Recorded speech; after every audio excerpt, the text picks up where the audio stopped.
Hey! Today, I'm going to show you a VTOMAN brand energy station. So today, we're going to talk about a power station with a capacity of 1548 W and a power of 1500 W. I'll say this again because people often get confused. 1500 W is the power. It means that you can plug in a device of, say, 1000 W for 1 hour 30 minutes. So I'm often asked, I'm looking for a power station, but I don't have enough battery life. That's mainly why you're looking at water. So 1748 W is still a relatively good power station. It's pretty good. So we'll do as usual. I'll start by unpacking it, then I'll talk about its different features. Next, we'll move on to the test and then we'll move on to the conclusion. So, let's unpack. Let's open the box. Inside, first, you'll find the user manual. The manual is in French. A small VTOMAN card, that's to tell you what not to do. You'll find a sheet of stickers. Then, well, here, you have some protective foam. Here, you have a box with the different cables. We'll take a look later.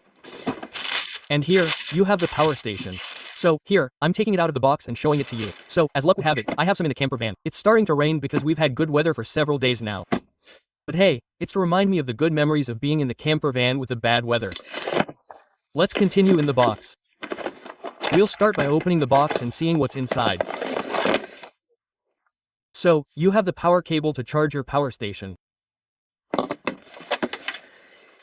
They provide you with a cigarette lighter cable to charge your power station while driving. That's a very good point because not all power stations provide it. And you have a USB-C cable. Well, that's the first time I've seen that. And you have a USB-C cable, but hey, it's worth it to be there. So that's all you get in the box. Now let's move on to the power station. Let's start from the bottom. You have 4 non-slip pads. On the back, you'll find all the features and here's a light. So you press the button. That's the weakest mode. Intermediate maximum. Then you have the strobe mode and the SOS mode. On the top, you have 2 carrying handles and here, you have a hatch to store your cables. And I had already seen this on another brand and I thought it was pretty good because sometimes you don't know where to put the cables or where you put them. So here, they're always with the power station, so that's a pretty good point. On the sides, you'll find a ventilation grid and on the other side another ventilation grid but with a fan, which will allow you to suck in air on one side and expel air on the other side. Now, let's move on to the front, the most interesting part. So, we're going to start with everything that allows you to charge the power station with the different sockets. So, it's located here. So, you'll be able to charge it on the mains, you'll be able to charge it on the cigarette lighter socket and we saw that the cigarette lighter cable was provided, so that's a good point. And you'll be able to charge it with a solar panel. And here, we can see that it's an Anderson socket. And well, I know that I would have preferred an XT socket. You know, it's yellow, by the way, I'll show it to you in the video, which is more often found on solar panels. But hey, it's not a big deal. You can easily adapt a solar panel with an Anderson plug, and VTOMAN sells solar panels if you're interested, and you can connect up to a 400 W panel. Now, let's move on to the different sockets that will allow us to charge different devices at the power station. Here, you'll find a cigarette lighter socket that can supply you with up to 100 W at 10 amps. Just below, you'll find 2 District of Columbia 5521 ports that can supply you with 10 amps. But hey, I don't know why they keep putting them here because we never use them. So to activate these sockets, it's here on this button. Then here, you'll find the different USB-C and USB sockets. Here, you'll have 2 100 W USB-C sockets. So, you'll be able to charge a computer, a drone, or a phone using fast charging. Here, you have 3 12W USB ports and here, you have 1 15W, so here, on this one, you can connect your phone for fast charging. And to activate them, it's right here. And finally, here, you will find 3 230W sockets that can deliver up to 1500 W and 3000 WP. And to activate them, it's right here.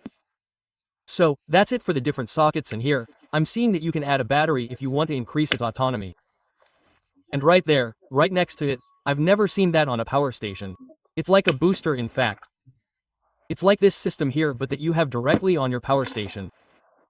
And right here, you can connect your clamps. But unfortunately, I can't test it because mine is too big compared to the power station socket. But hey, it deserves to be there. It's a positive point. Your power station can also boost.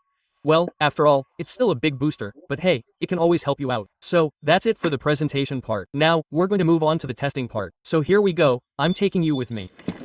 We're going to start the tests by testing the USB ports.